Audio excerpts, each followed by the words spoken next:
Welcome once again to Space and Harmony, in Harmonia of Life. Today it's time to speak about how the fullness of our I amness must be expressed in areas of daily life such as health, relationships, our work, just to give 3 examples. And it's important to remember that our I amness, the I am, can be compared to 7 lights. The center would be the I itself, Ena in Aramaic, which has 6 main lights or expressions, as we see symbolized in the Hebrew menorah and also in the Tree of Life, where the middle column has 6 spheres. If we start above Keter, the crown, with the finality, which is known as the will to receive, Ratzon alekabel in Hebrew, receive all the love that opens a space to the light of life in calm, so that we can find it inside and help others find it inside as well. Bringing that love into this world is the finality, to be messiahs, cells in the body of the Messiah, with the crown of life. Those will be the 2 first expressions of the I am, which are not possible without the universal conscience, the union of wisdom and understanding that gives us integration. And obviously it's also essential to recognize the harmonia, the beauty, Tiferet, another sphere, within ourselves, integrating mercy and right judgment and force to overcome adversity. Another sphere could be creativity, expansion with the ability to succeed on every step, with humility as well. Those are important sides. And always aware that we are transforming the world, turning the black stone into the diamond. That would be the 6th facet coming from the I am, because there is a process of transformation, and this world must be transformed because it contains a trap, a spark of life. So we must express these 7 lights in total in all daily activities. For instance, in the domain of health, we cannot expect getting healed by means of technology or doctors, medicines that come from the outside. True life comes from within, and it starts with the love that opens a space to the flow of light. So the task is to remove all the obstacles that keep that light from flowing freely from the center of our being, crossing the soul, the psyche, and reaching into the body. For this we need the crown of kings in order to protect all levels, to transform negative thoughts, negative emotions, and treat the body properly. We must be able to find a way in which we need very little food. 1 or 2 meals a day would be enough if we plan it properly. In the same way, we should have a clear conscience of integration in a symbiotic cosmological environment, realizing that harmonia is the collaboration of all the components. And this means that we must respect others.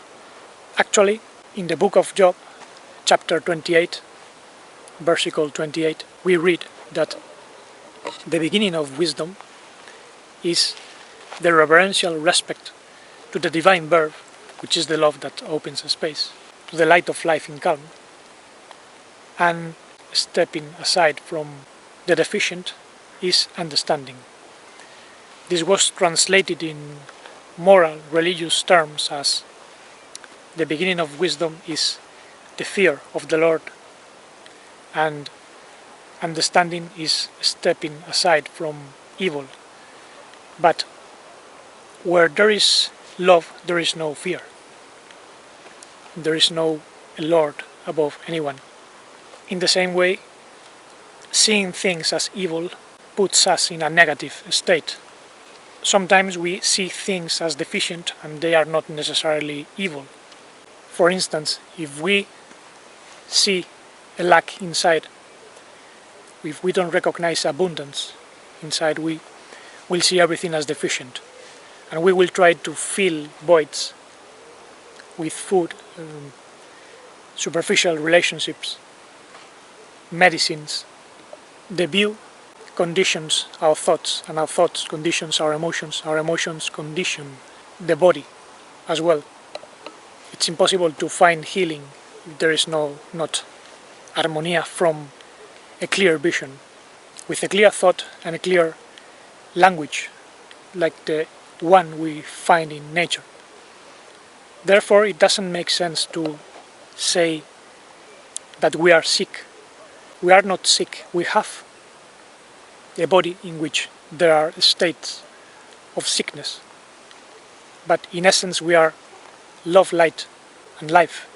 In the same way, it's confusing to see the body as an oven that burns food in order to get calories. This is why in nutrition many speak of carbohydrates and fats as fuel, but in nature the body uses light, air and water, and uses micronutrients in order to build up tissue, whereas energy comes from the deeper layers, our true essential being going through the soul, and healing comes from that light. We must be able to acknowledge who we are, so we have mercy not only with others but with our true being and our body as well. And this means that we should never see ourselves as deficient or inferior or lacking any ability to connect with the source of healing.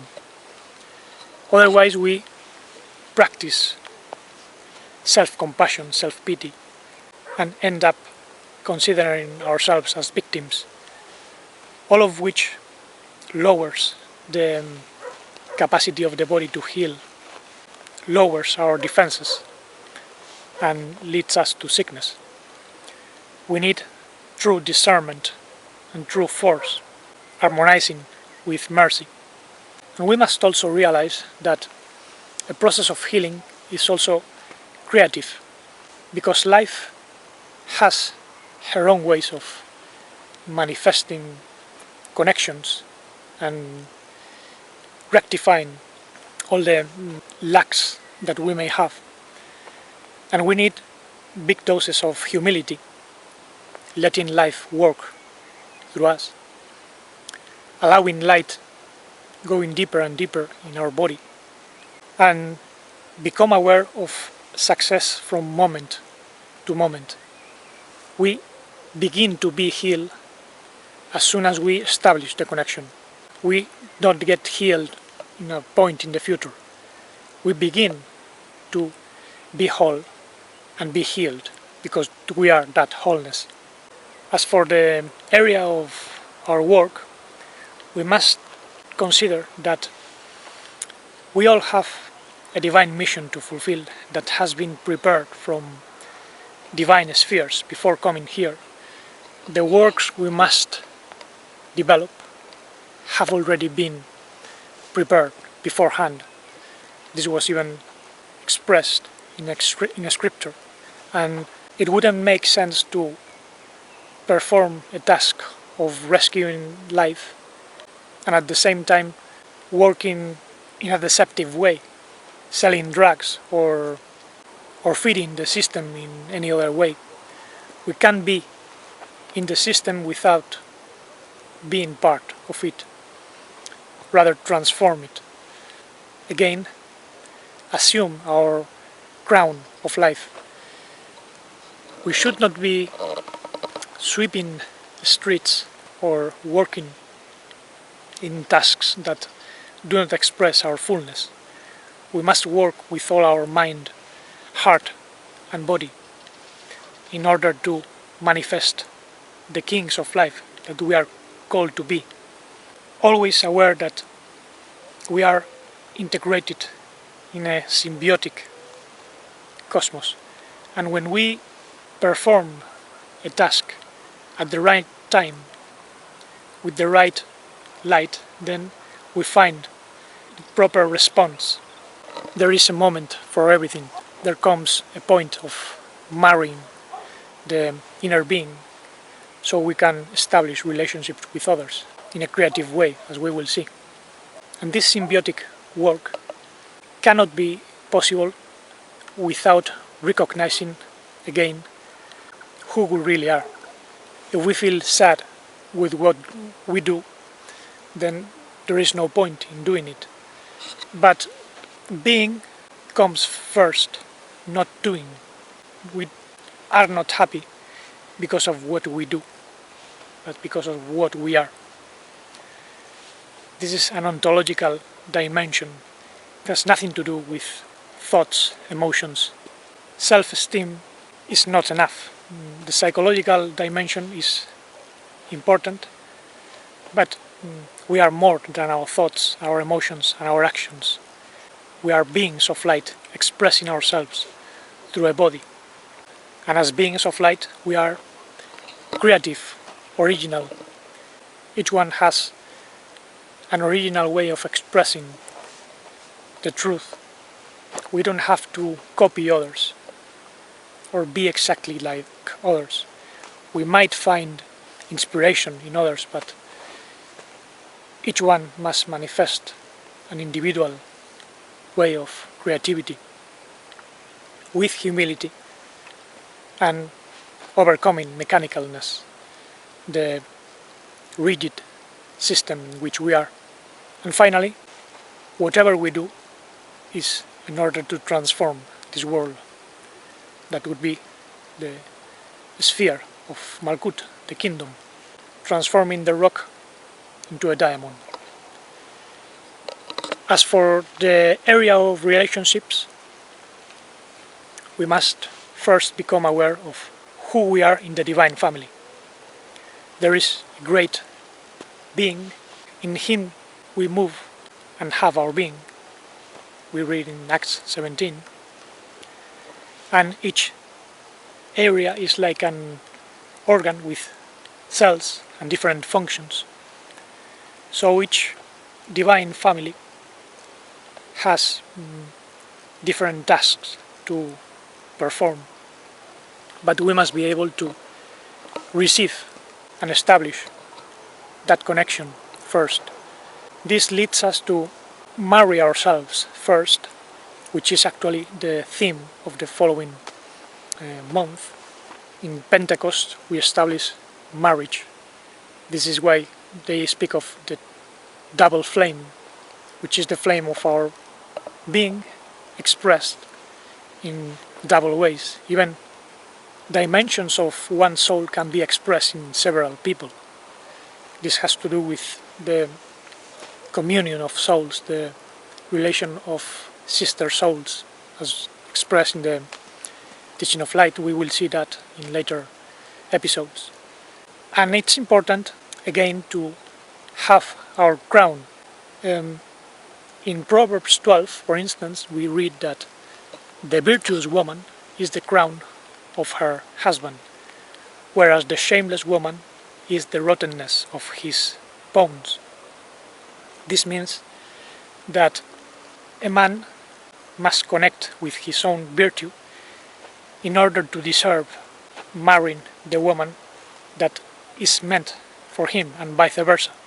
Before coming here, there are already a definite set of relationships that must take place, but only when each one of the individuals plays his or her role, cleaning the pathways so that light can bring members of one family, divine family, together. This divine family is not necessarily expressed in the biological family, but that can take place as well. It's more important to find the divine members of one family so we can collaborate together in symbiotic relation. This is the universal conscience. When we have our ground, we are integrated in the divine family and our particular subfamily. And this implies recognizing the connection within, so we don't have to find completeness in another person. If we try to be happy or complete pursuing friendship or marriage or other social relations, we miss the whole point, because first we must find wholeness inside, and then this wholeness brings us to the point where we establish the connection with others. The same goes for creativity. When we are original and creative, then we can collaborate with others that are in tune with our creativity. Sometimes we might be asleep and we see members of our family whose creativity inspires us to do something important, and that connection wakes us up, encourages us to develop our own original expression. This is how members of one family can inspire each other. Even members from other divine family groups can inspire us. Therefore, teamwork is essential if we want to transform this world. When we are not collaborating with each other, expressing what we must express, then the adversary divides and darkness grows, leads us to destruction and depression, sorrow, incompleteness, which are all expressions in the psyche, not in our true essential being, which is the lack we feel when we are living in the psyche and not in our true being. Therefore, we must connect, being aware of the verb, the divine verb, which is the seal, the watermark of our divine family as a whole, with all the cosmos and the origin.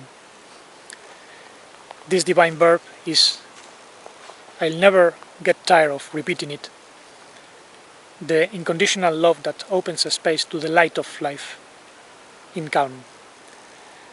So until the next time, blessings.